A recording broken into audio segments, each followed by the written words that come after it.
you very much for your punctual attendance at this special webinar that we've organized here at X-Rite. My name is Jim Luttrell, and I'm the Field Marketing Manager for the Americas for X-Rite. And today we're going to talk about this topic, the new ISO color measurement standards and how they affect your business. And before we begin, I just want to go over a few housekeeping issues. First of all, I just want to make sure that you all can hear me well. So part of your panel is you're able to raise your hand. So if you can hear me fine, if some of you could just click on raising your hand, and then I'll know that you're hearing me fine. So, all right, so I appreciate that. Everyone appears to be able to hear me just fine. You'll notice on that same panel that you'll be able to submit any questions that you have. So we'll be doing a Q&A session at the end to discuss any questions that you might have. So let's get right into our presentation. So the whole premise of our discussion today is has to do with color, because ultimately what we're concerned about and what you're obviously concerned about is the product that you deliver to your customers. And market research indicates the importance of how color determines, for example, the acceptance of products. 70% of consumer buying decisions are made at the shelf. 60% of a color accounts for whether someone accepts or rejects a job. For example, in the packaging, how the color appears can give the perception to your printers or to your customer's customer, or the brand owner's customer, of whether the product is good or not. So ultimately what we're trying to do here is to allow you the ability to match color and to reproduce color accurately the first time, every time. And so as we discuss that, that's kind of the premise of how these ISO standards fit into this. Today we're going to be talking about the ISO 13655, and that ISO standard specifically has to do with the spectral measurement and colorimetric computation for graphic arts images. And basically, it's the standard that defines how color measurement devices need to read. Because as we're going to see, because of a new phenomena that's been in the industry for a number of years, optical brighteners in paper stocks and in inks has kind of changed how you're going to be able to reproduce color. So it's something you need to take into consideration. So let's talk about how OBAs have affected and even driven this new ISO standard, and we'll talk about what that new standard is. First of all, when you think about optical brightening agents, it's sort of a good thing in the sense that you can take stock that may have been inferior, add fluorescence to the paper or optical brightening agents to the paper, and now the paper, in effect, looks whiter, it looks brighter. The same thing has happened with colorants or toners or inks, where fluorescents have been added to enhance their brightness and their ability to be a stronger look. These additives are found in paper, plastic, inks, and toner. So that's something that appears to be a good thing, but let's talk about for just a second the problems that they create and why this standard was created and what are some solutions to address this problem. For me to explain this, it's really better to start in the bottom right corner, because what you're seeing it's basically a light booth with a number of different items, as you see. And the four images show how different lighting conditions would affect the images inside this light booth. Now, what you really don't understand until you look at the bottom right corner is that in each one of those images, you've got four pieces of paper shingled across each other with varying levels of optical brightening agents in them. So knowing that, let's go up now to the upper left picture. And again, it may be more difficult for you to see, but I think you get the idea. In that first illustration, you'll see that in common household lighting, tungsten lighting, the papers in the front look relatively similar to each other. The image has a warm cast. However, when you move over to the right, and you're looking at now a lighting condition that would approximate something that you would find in a store where you have a low UV content in the fluorescent bulbs. Again, the papers look similar, although they're maybe a little bit warmer than in the first example. If you go to the bottom left, now we're seeing a lighting condition that reflects the daylight illuminance, which in daylight, in D50, you have much more UV content. And now, perhaps you can start to see a slight difference in the paper stocks, the ones that have more OVA content. And then finally, over on the bottom right, when you're using just a UV light, now you can see the difference in the papers even more dramatically. Thing I find interesting, not only in the paper stocks, but look in that bottom right picture. You can also notice in that back corner, that cloth also has fluorescence in the inks that were used in printing on that cloth. So just as far as optical brighteners, just remember that they work through fluorescence. It absorbs energy in the non-visible UV range, and then it re-emits energy in the visible range. So again, in theory, this is a good thing because it makes papers look brighter and of higher quality. However, what this illustration shows is that if you illuminate, in this case, paper, with a different lighting source, you are going to see different images, and the paper and the effects of the ink will make things look different. So what we see is that it creates a challenge, because if, for example, now you're measuring paper stocks or measuring color bars with ink on that stock, and you aren't taking into consideration the optical brighteners that are in the paper, you're going to get different readings. And so how this relates to the ISO standard is that the ISO 13655 were basically created to address this issue of optical brightening agents in paper and in inks.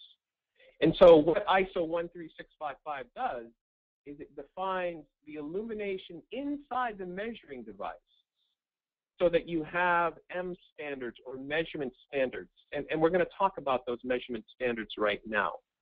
So there's 4 measurement standards. There's M0, M1, M2, and M3. Each one has its own unique definition, requirements, and best application. And what we're going to do is briefly discuss each one of those.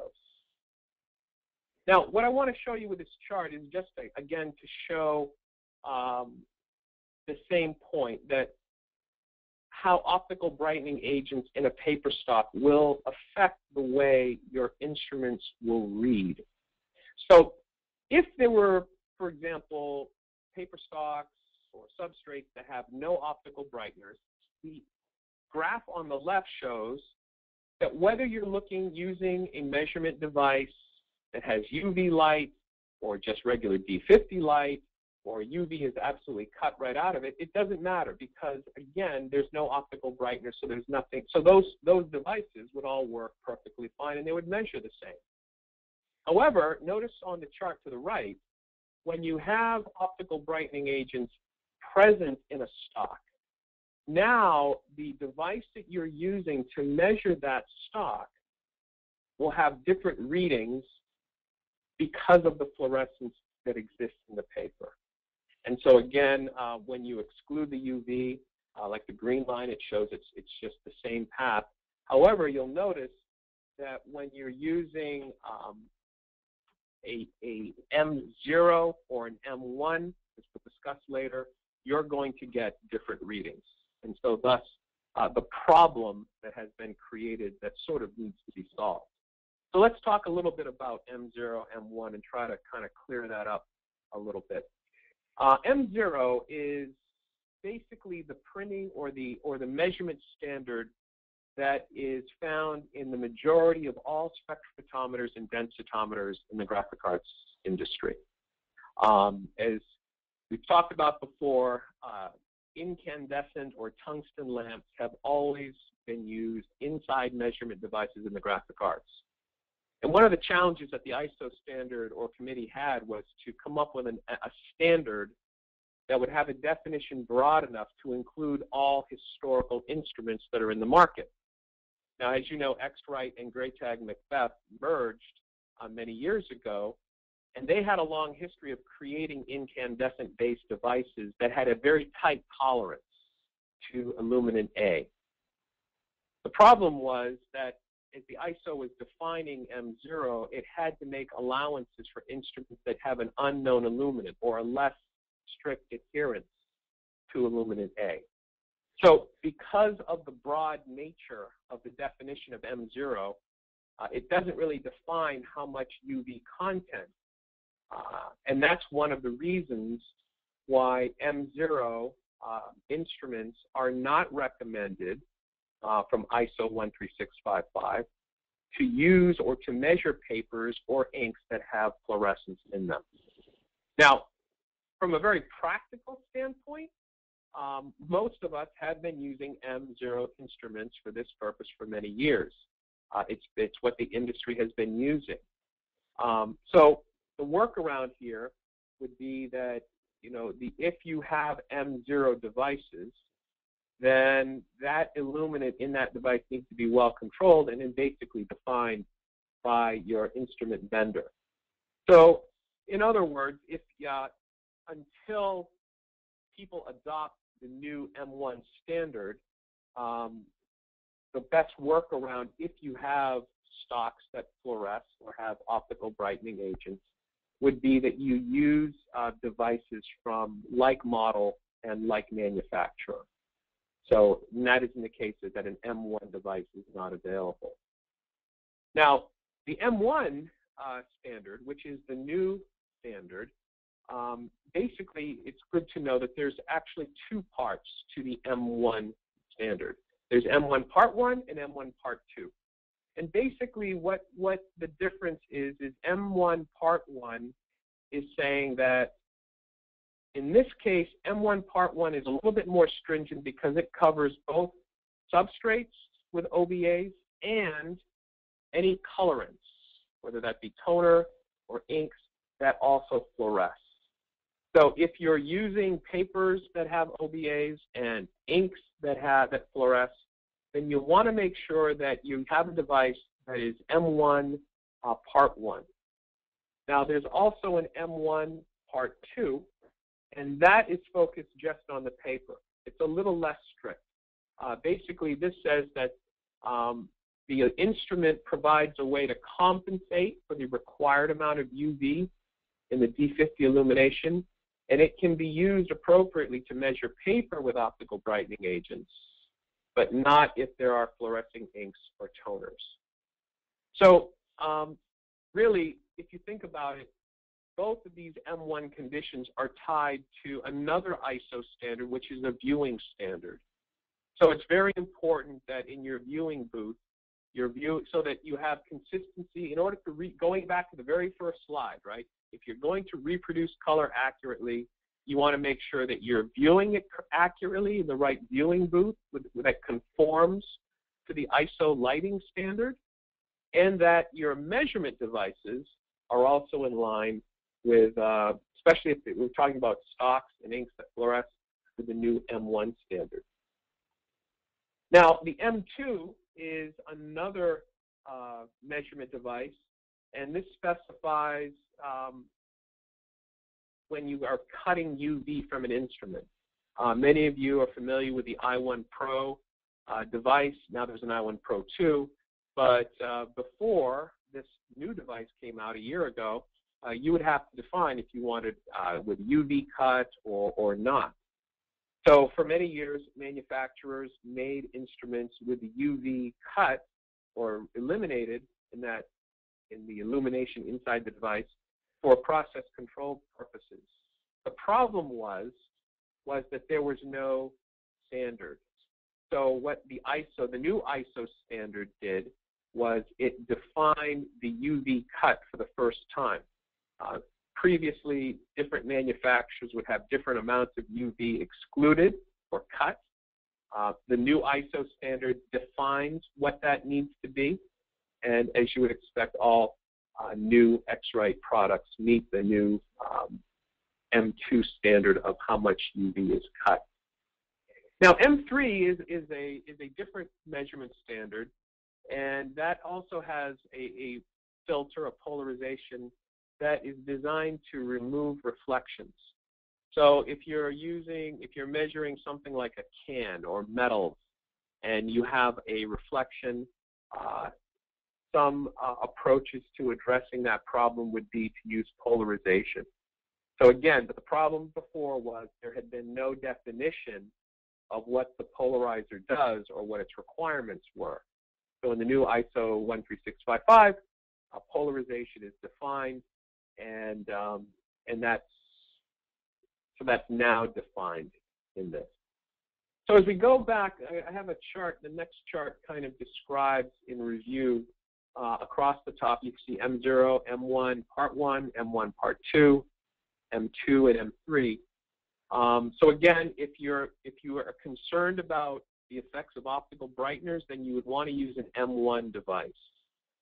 If you're looking at measuring not only paper stocks but also inks that fluoresce, you want to make sure that you have an M1 Part 1 device. If you're measuring stocks that have no optical brighteners, you just go back to remember that one chart that showed the lines right on top of each other and that graph. Really, M0, M1, or M2 are fine. It wouldn't matter. If you're looking to cut the effects of OBAs, then M2 and M3. And then if you're trying to deal with reflections on the surface, then M3 device would probably be the right way to go. The key point really is the last line, and that is that if you're exchanging color data, and again, this goes back to the very first slide, if we're going to reproduce color accurately across an enterprise, you want to agree on the M standard that you're using.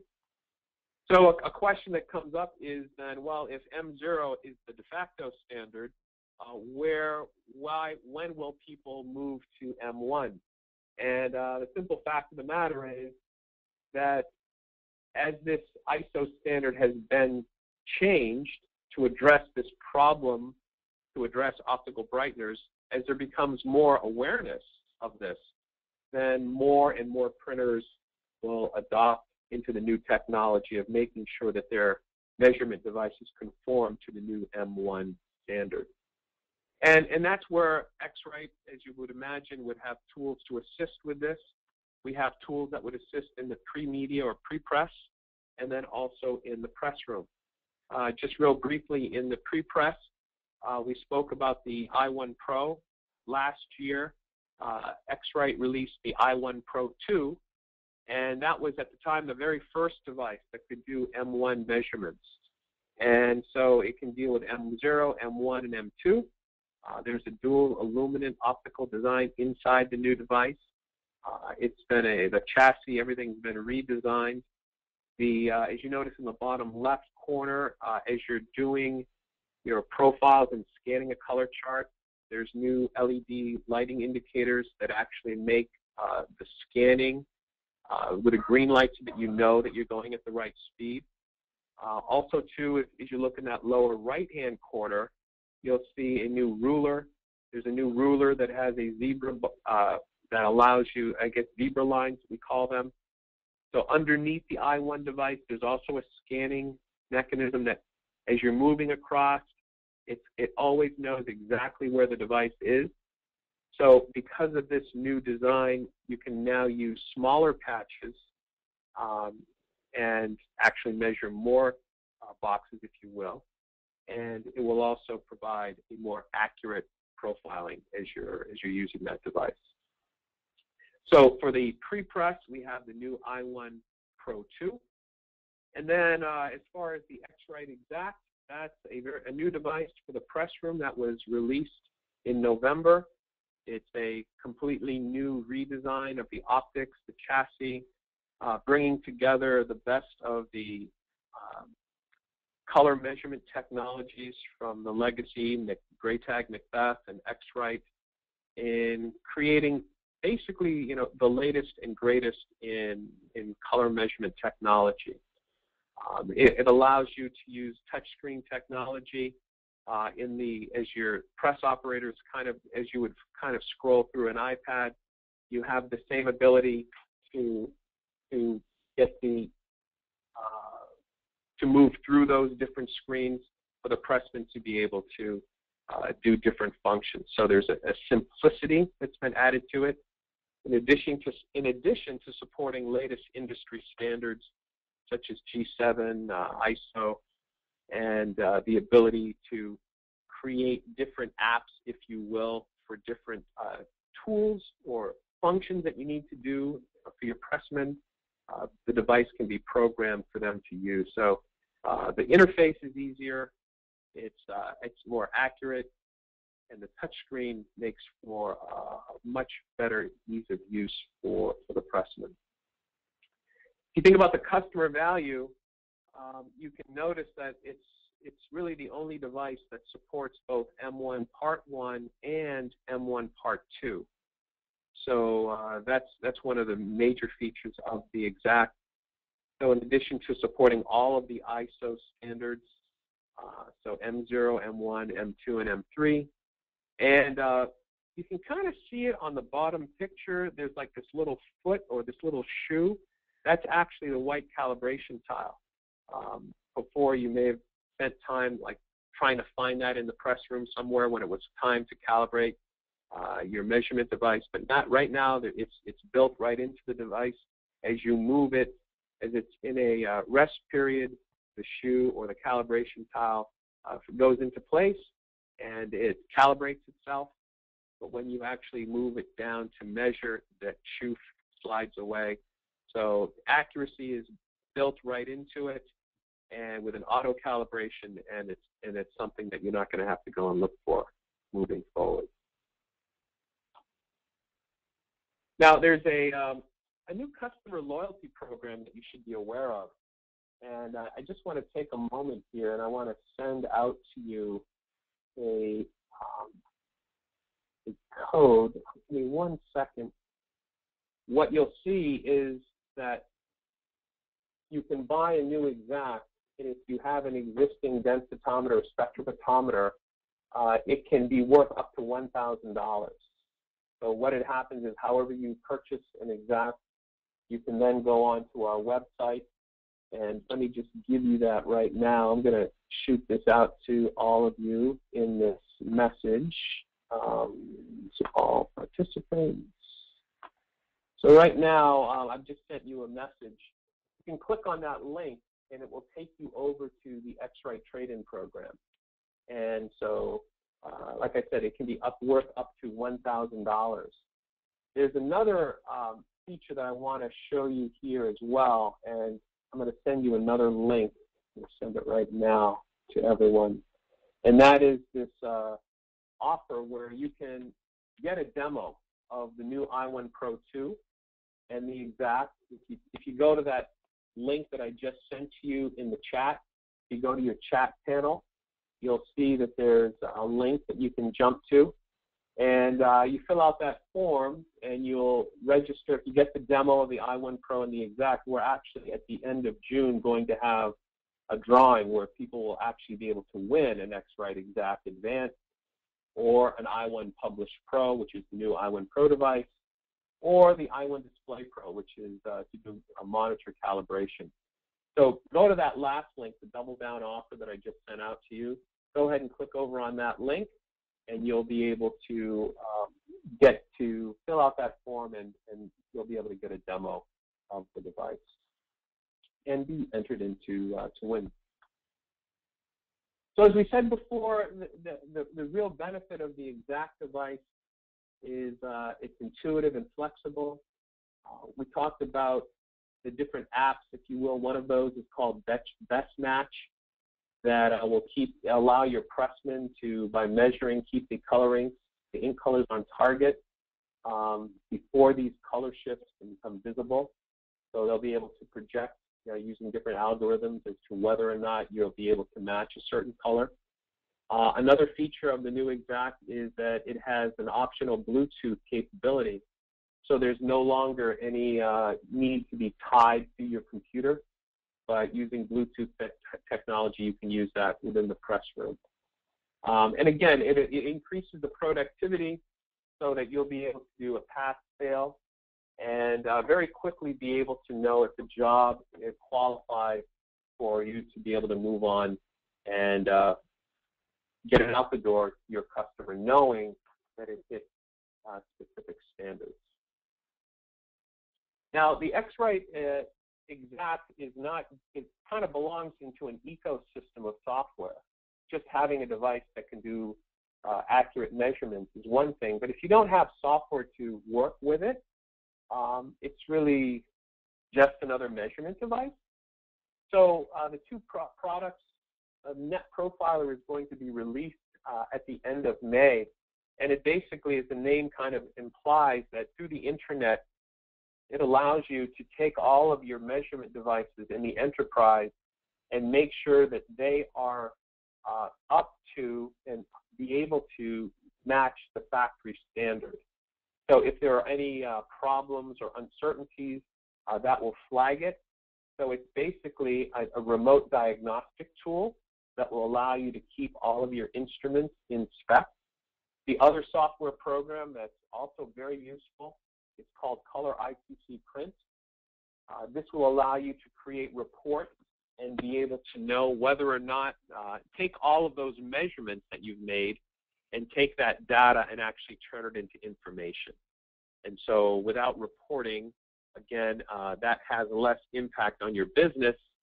However, being able to have that kind of accurate measurement device along with the software will then obviously provide many benefits for your business. So again, when you think about these solutions, we have opportunities where you can get extended warranty. We have services that will allow you to, if you need any kind of training with regard to certifications or G7 or anything of those natures, X-Rite has services available to assist with that. And all of this obviously is designed for you to maximize your profitability. So at this point, that concludes the presentation.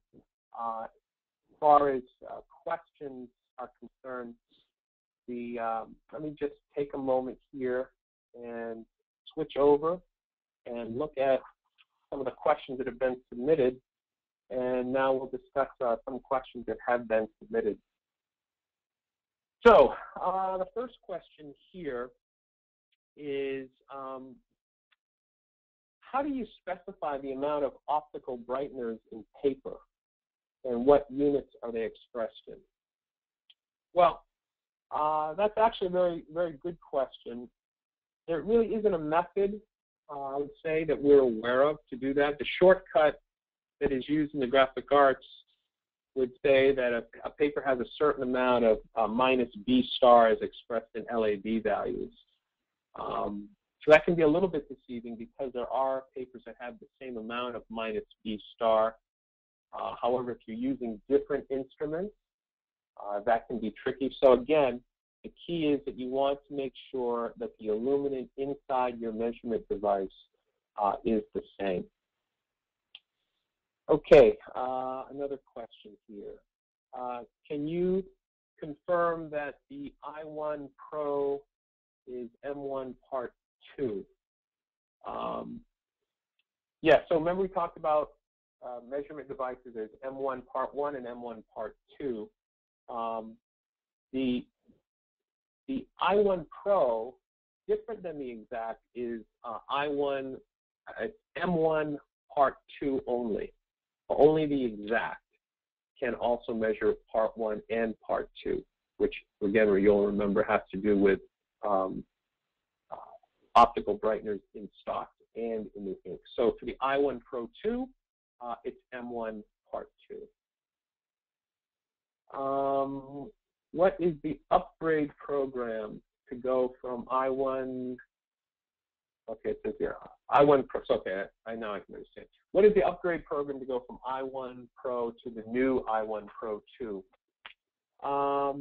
Well, there is a new program that's available right now. It's actually a program that's available until the end of June. Let me see if I have that available on my screen here. This was the screen that I spoke about earlier, where I gave you that link where you can go in and fill this in to get a demo of the exact. Right here. So this is the I1 Pro 2. Basically, I can't quickly get to that page on the internet, but basically what that program is you can now purchase a new I1 Pro 2 device, and until the end of June, you'll be able to get a $150 rebate, a cash rebate from X-Rite. If you have an existing existing solution where you have the old, and you want to upgrade to the new I1 Pro device, and you have, let's say, Profile Maker or Monaco Profiler software, and you want to upgrade to the new combination of the latest in profiling software and the new I1 Pro 2, there's a $300 cash rebate from X-Rite on that as well. So at the end of this webinar, you'll be getting a message from me. If you have any more questions regarding that, I can send you out a link to that page. Here's a question. Let's see. Does the Exact display Pantone libraries and read delta E differences? Absolutely. One of the key differentiators in the devices, the X-Rite Exact, is that it does have the Pantone libraries built into them.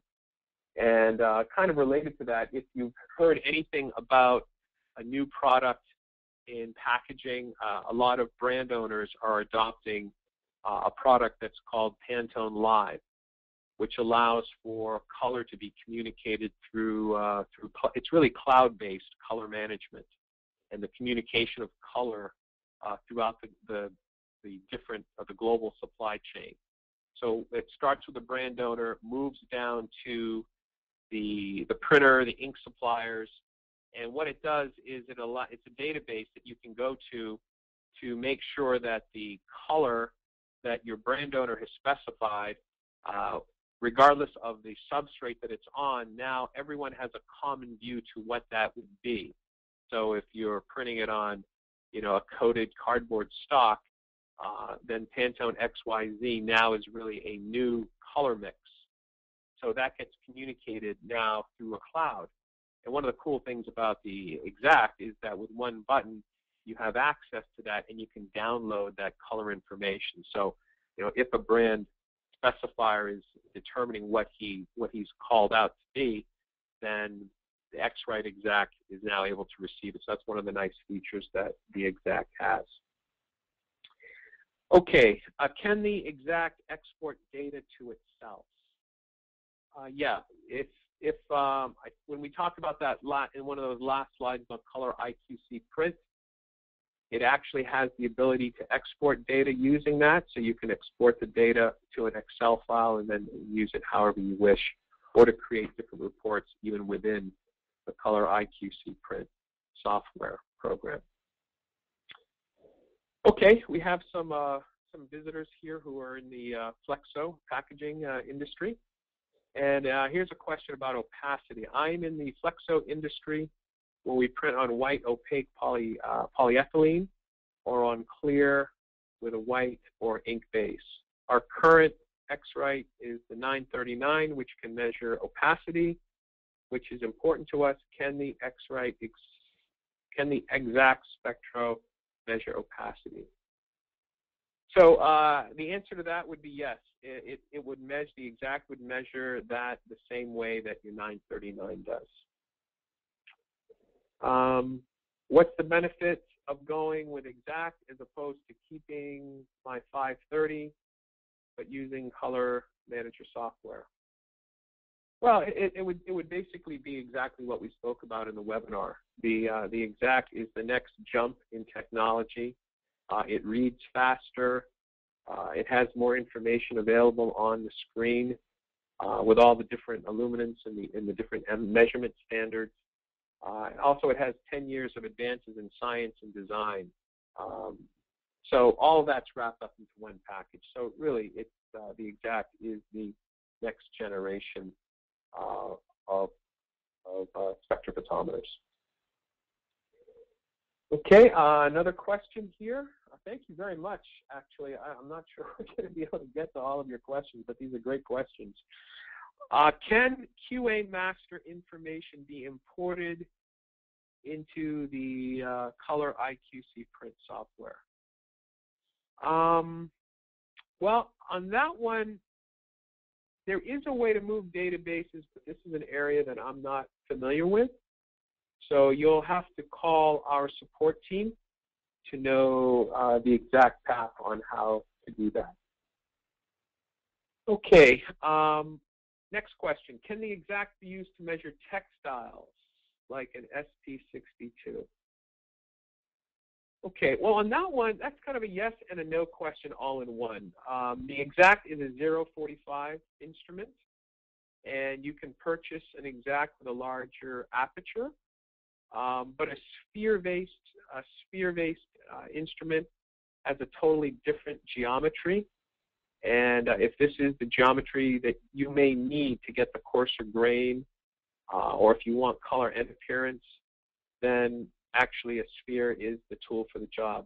There are certain applications where a 0.45 instrument like X-Rite can work in the textile world. But if you need a sphere, there's nothing that will beat a sphere instrument. Very good. Can we plug X-Rite into existing software, such as QA Master, Formulation Master 8.1.4? Well, I'm not familiar. I'm not exactly sure about the version number. I'm not sure about that.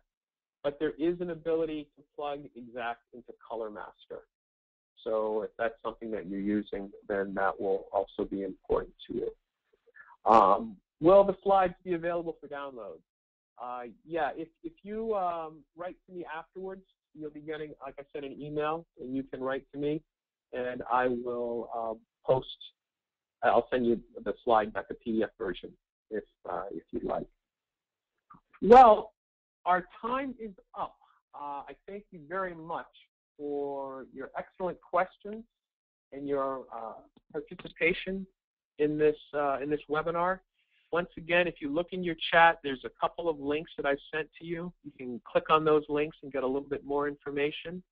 And if there's any other information that you might want, feel free to reach out to me in replying to the email that you'll be getting from me probably tomorrow. So once again, I want to thank you very much on behalf of X-Rite for attending, and this will end our webinar.